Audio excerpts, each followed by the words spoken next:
Okay. Ready? Yeah. 3, 2, 1, go. Go on, man.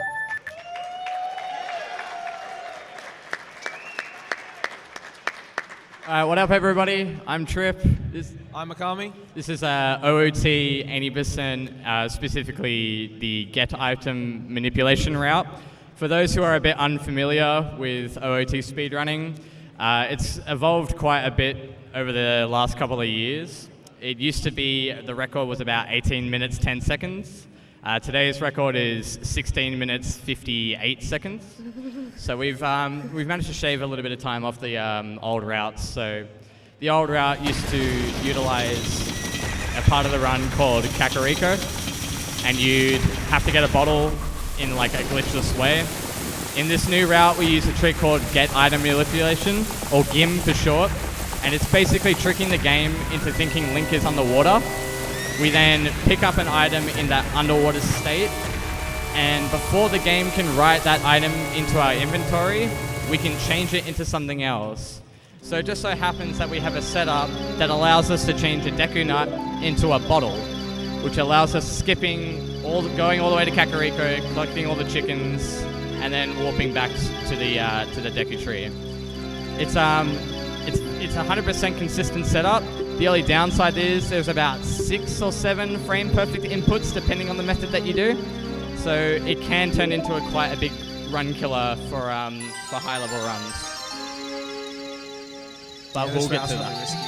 This route can be a bit risky, it can be a bit grindy, but it is also ridiculously broken. So I hope you guys enjoy the run.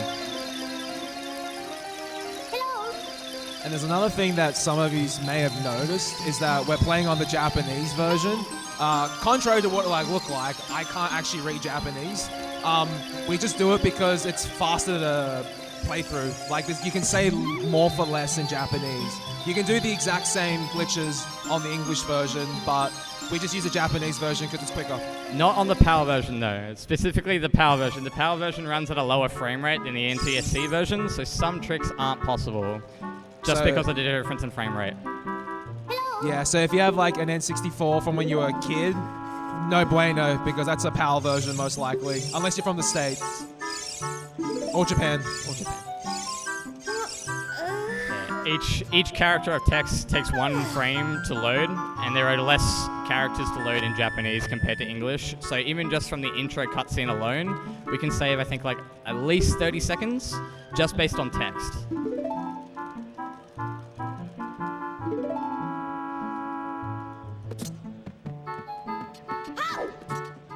So the first part of the route, we're just going to be getting the sword, 40 rupees, and a shield. This is just generally the fastest kind of way of getting the 40 rupees for the shield before entering the Deku Tree, which is the first dungeon of the game.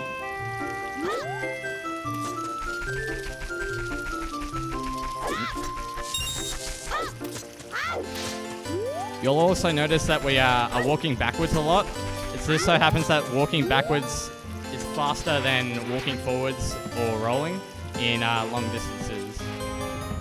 And we'll be using a combination of side hops and rolls as well to get to where we want to go. It's all dependent on whether we need to get to like a straight line path or we kind of have to curve a little bit. So because this area we're in is like kind of like a grid, we do what's called box movement, where we just move along like cardinal directions, left, down, up, right. Oh dear.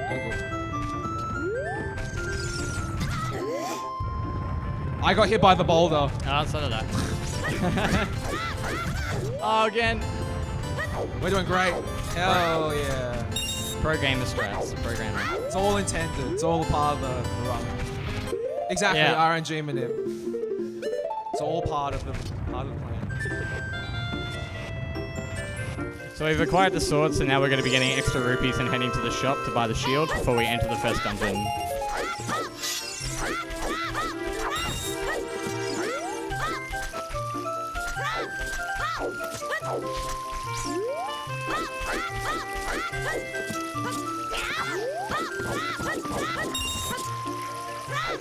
So that jump slash there is actually frame perfect. For some reason, the bridge doesn't have collision on the underneath side of it, only on the top side.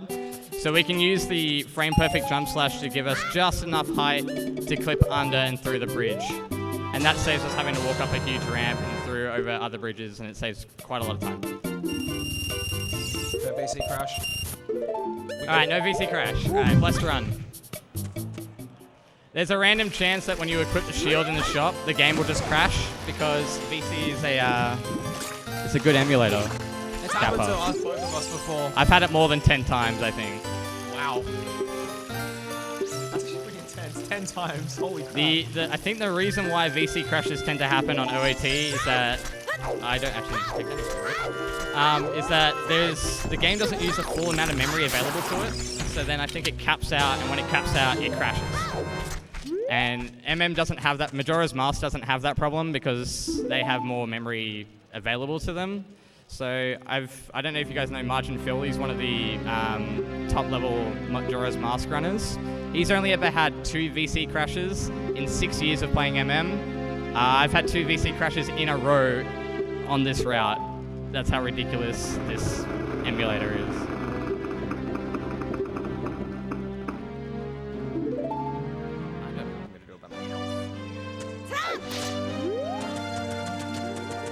So we're entering the first dungeon here. It's the Deku Tree, and this is where we perform Get Item Manipulation, or GIM for short.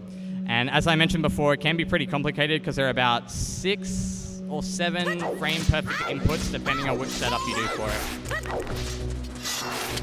it. Yeah, a lot can go wrong here, so if we go a bit quiet, please understand. Okay, cool. Good start. So the first thing I'm going to do is get a trick called ISG, or Infinite Sword Glitch. And the byproduct of having ISG is that it doesn't let you fall off ledges. Yeah, so I can do a trick called a backward side hop off that Skulltula, and that gives me enough height to break this web and proceed to the next part of the dungeon. There's another frame perfect trick you can do, which Mika might grab there, which allows you to break the web. Right there, now that works. Okay, nice. Which allows you to break the web without falling all the way down.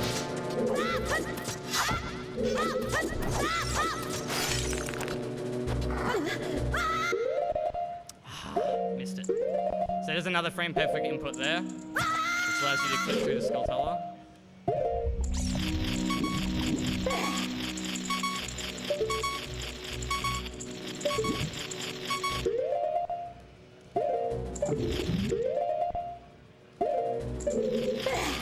And there's another frame perfect input that Mikami's trying to get here. So it's a trick called Dive Cancel. It allows you to trick the game into thinking that Link is underwater while also being out of the water, which causes a couple of different effects.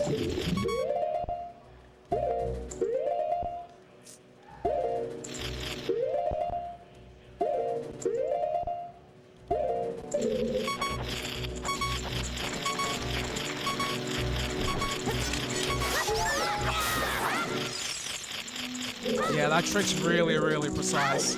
And basically what happened was we tricked the game into thinking that we were actually underwater, but we weren't because we grabbed the vines at the same time. And then when we picked up the Deku Nut, the game still thinks we're underwater. So if you were just to dive in the water, Link re-emerges and it will say you got the Deku Nut. But because we're doing something called Get Item Manipulation, we're going to manipulate what item that's going to be. So it's not actually going to be the Deku Nut. We're going to be getting a bottle. So it just so happens that when you walk in front of the chest, it changes the value of the item that you're trying to grab into the bottle. And I keep spinning this. So it'll come up with a glitch text box there that says you got a compass, but it's actually, as you can see there, a bottle with blue potion in it. So that saves us having to go all the way out of the forest, go to Kakariko, collect all the chickens, and then come all the way back.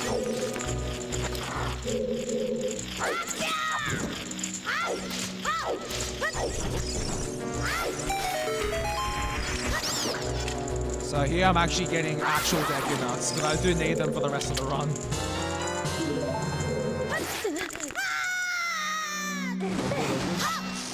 Take some extra damage.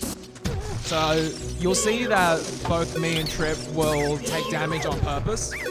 That's just like purposeful health management. I'm having a little trouble with GIM, as I mentioned before. There are quite a lot of frame per feet inputs, so trying to do it fast is very difficult. Let's go, Tripp. Come on, man.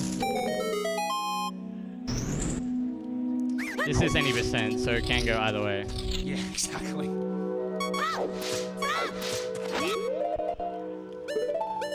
So earlier you would have seen me pause and unpause, and that's a technique we call pause buffering, where we're trying to load the game frame by frame because some tricks only work on certain frames. You don't have to pause buffer, but it makes life so much easier. Test. I can't do this.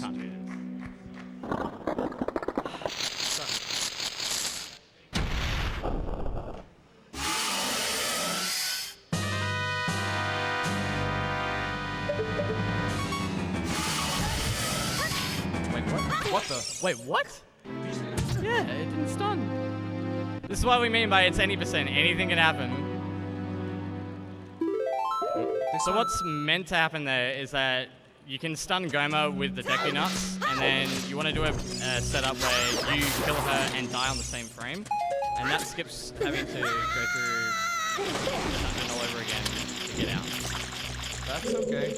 I don't know why that happened, but first time for everything, I suppose. There we go. Let's go, Tripp. Alright, so Tripp just got to get item manipulation as well, so we're going. Alright, sweet. So as you might have seen just there, I picked up a Deku Nut without Link holding it above his hand. So that's because I've tricked the game into thinking I'm underwater with that out of bounds setup. So to get into a bit more into it, when Link goes out of bounds, after about 10 seconds, the camera locks itself. And when it locks itself, that gives us the ability to do what's called a dive cancel. So you're able to enter the game into see up mode, which is the first person mode, and dive in the water at the same time. Doing that allows us to trick the game into thinking we're underwater. And I think the reason why Link doesn't pick up a item when underwater is because there's no animation for Link to pick up said item when he's underwater. So if you guys remember playing this game casually and you got the bottle with Rudo's letter in it, when you dive down, he doesn't actually pick up the item until he resurfaces from water. So I think that's because there is no animation for Link picking up or obtaining an item while underwater. And if we walk in front of the chest, it just so happens to line up so that we get a bottle.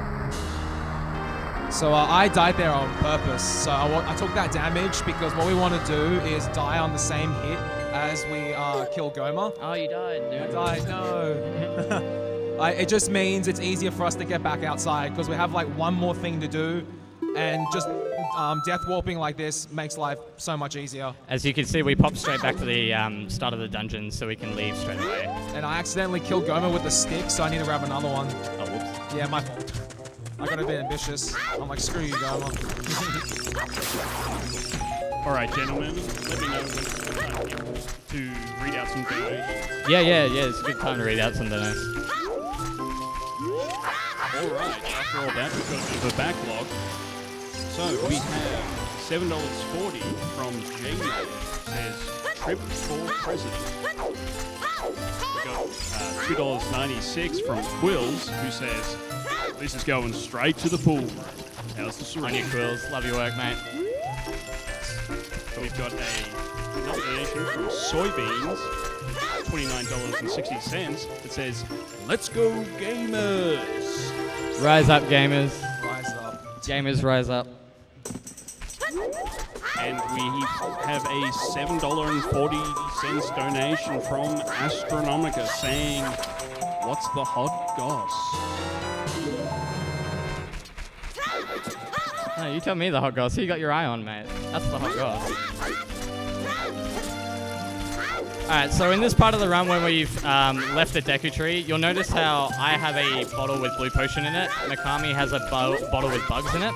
What we're heading for is the Lost Woods, because that's the closest location we can get to that has bugs. And if we have bugs in a bottle, it allows us to do a trick called Ocarina items.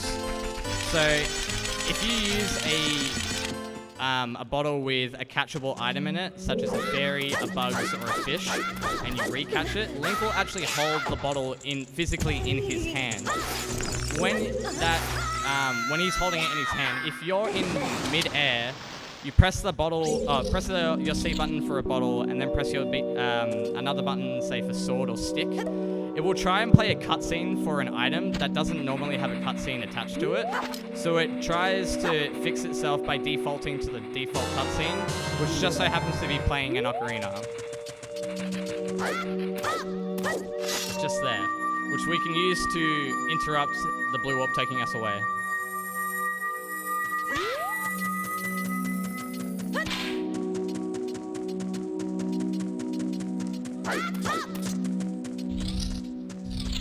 And you've gone from the Deku Tree to the very end of the game. And that pretty much works because we manipulate how many frames the blue warp loads for, because it's normally meant to load for a set amount of frames, and then the game knows based on where you entered, where it's meant to take you, it goes, okay, I'll put you outside the Deku Tree. But because we manipulated how many frames that actually loaded for, the game goes, okay, well, if I add these values up, I'll take you here, which happens to be part of the tower collapse. Just lots of memory manipulation. I've probably bastardized the explanation, but it's the best thing I can give. It's extremely complicated. It uses a lot of memory manipulation, cutscene values, other programming things that I don't understand. But the long and the short of it is, we're using the blue warps to take us to an unintended place of the game. So in this case, we're going from the very first dungeon to the very last bit of the game.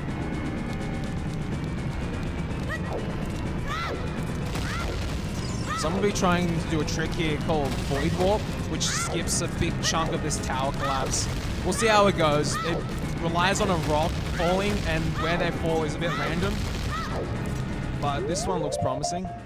Yeah, the rocks that are falling, they do damage to Link if you run into them, but the rocks on the ground actually burn Link and his wooden shield, and that is 100% necessary to complete the route, essentially. We cannot burn our shield, so once you complete the trick of Wrong Warp, you have to manipulate yourself around the rocks so you don't burn.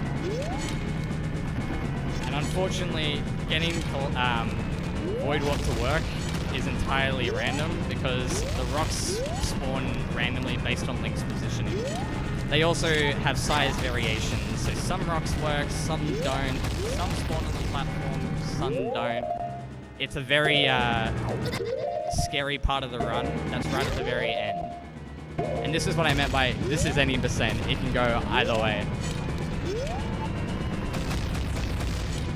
If you're going for world record attempts, you basically cannot miss the first rock, otherwise it's reset.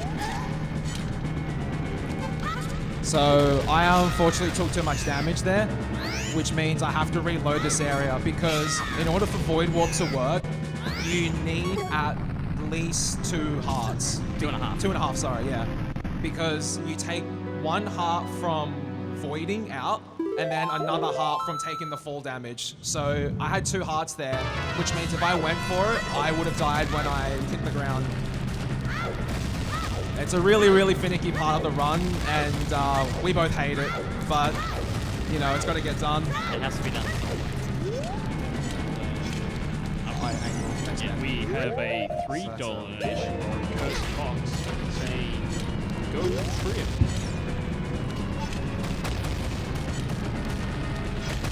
Same thing there, I took too much damage, and so I'm doing a potion backup, so I can actually drink an empty bottle, and that refills my health so I have enough to complete the Void Warp.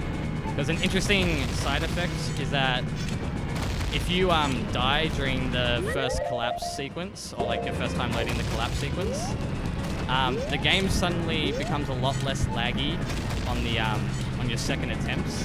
And that's because Ganondorf has despawned, and he creates all this lag. So if you can see, there's quite a difference in lag between my setup and Mikami's setup at the moment. It's because he's deloaded Ganondorf and I haven't. The lag can help some pause buffering things.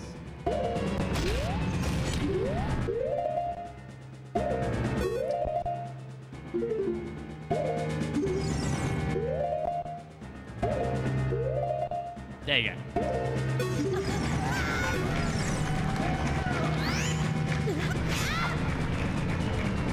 And our angles are slightly different as well because I had to die and respawn this area, but Trippy did it from the warp straight away.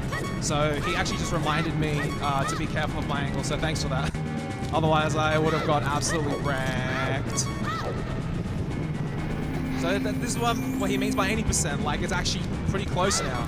It's dead even. Based on like all the mistakes that both of us have made, it's been it's pretty nuts. You got the kiss. I got the kiss. Saves 2 frames. So the kiss is basically just getting into like the right spot such that Zelda doesn't nudge you out of the way, and it saves you from having to put an input to like exit the area. She kind of just pushes you out. It saves 2 frames. The game runs at 30 FPS, so it's not much time, but 0.1 second. But for any percent, like the top guys, they're not saving seconds, they're saving frames. They are trying to save every single itty bitty frame that they can. And this section here with the tower collapsing, you could actually get bad RNG and have it collapse a lot slower. Like I think I did. So there was one time I was doing a tournament race for a different category. I was about 3 seconds ahead, and I got really bad tower collapse RNG that I actually fell behind. I ended up winning that race though by 1 second. 1 second. Exactly 1 second. Super high. Everyone was just like sweating. I was sweating. At home, I was like, just happened here. So I'm pretty sure I got bad cutscene RNG, Yeah, like and you got good cutscene yeah. RNG. So just- now there's about a second difference between us when there was about 3 or 4 before. yeah, and there's nothing we could have done about it. The entire reason why that RNG or the time just gets sucked up there is when the tower cutscene collapse sequence happens, you can see random rocks spawning and falling and causing a bunch of debris. Those rocks also spawn randomly, and depending on how many spawn, can affect how much lag goes through. Oh yeah. There is a version of the game that came out only in China called the IQ. That, surprisingly, at the tower collapse section, has very little lag. We don't know why, but it used to be the main version we used for speedrunning this category, 80%. But the glitch that Tripp and I did where we like changed the value of the deck enough to become a bottle, that crashes on that version. The only version that doesn't crash on is the one we're playing on now. And it's because of emulation. The Wii Virtual Console is effectively Nintendo's official emulator. And it just happens to be a byproduct of it. It is still possible to do GIM on N64, but not in the same way that we do in this route. You have to get the magic beams on the N64 route, and that's much slower than just going off into Kakariko and getting the bottle normally as it is. Please don't die. We have a $6.22 donation from It says TripppAU. So we both got ISG there, and then equipped our Deku Stick. And because Child Link is so short, he can just kind of run under Ganon. And we just hit his tail because Infinite Sword Glitch also means our weapon is active for every possible frame. So we don't have to do anything, we just flail on him. It's very handy because the Deku Stick has the same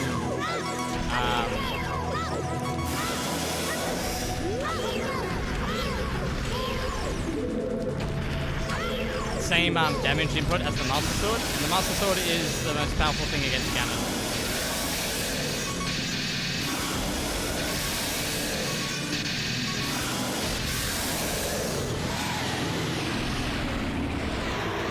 We're coming up to time here. So that second Infinite Sword Glitch is actually ridiculously scary. Because you jump slash Ganon and you have like a very small window to get it, which is why Tripp and I were like running away because he speeds up in second phase, and if he kills you, but if he hits you, it's 4 hearts, and we've only got 3. So we're gonna be really careful. Let's do this together. Ready? And 3, 2, 1, go.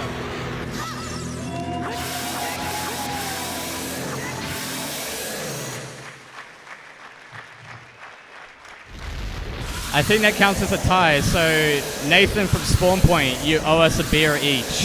Yeah, Nate, there's a gaming bar in Sydney and the guy's like, whoever wins gets a beer. But we're like, no, let's just make it a tie. Now we both get a beer. What a tie.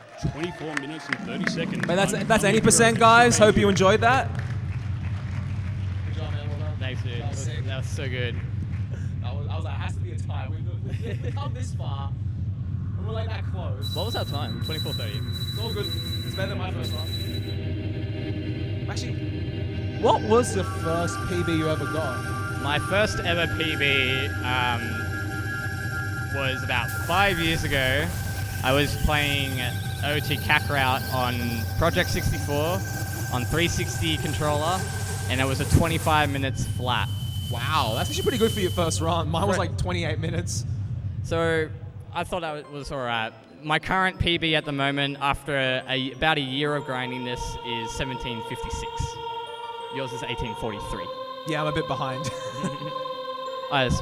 All good. Thanks for watching, everyone. Thanks for hanging out at PAX. Thanks for donating to charity. It was a lot of fun. And stay tuned for the next run. Stick around for more runs. Thanks, guys.